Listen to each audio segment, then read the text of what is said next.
everybody, it's Mike Hultquist from Chili Pepper Madness. Today I'm going to show you how to roast tomatillos. It's actually a super easy process, and tomatillos are hugely popular in Mexican cuisine, like making salsas and sauces. The name literally translates to little tomato, but they're actually quite different from tomatoes. They're a bit tart in flavor, and when you roast them, it really brings out an awesome flavor. So let me show you how to roast them. What you want to do is first peel the tomatillos, and you'll peel off this outer papery skin, and then rinse the tomatillos to clean off any kind of dirt and debris. And then we're going to dry them off because we don't want any moisture here.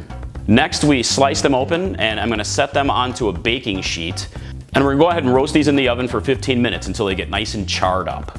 Pull the pan from the oven, and there you go. You've got roasted tomatillos. Look at how browned up they are. They're perfect.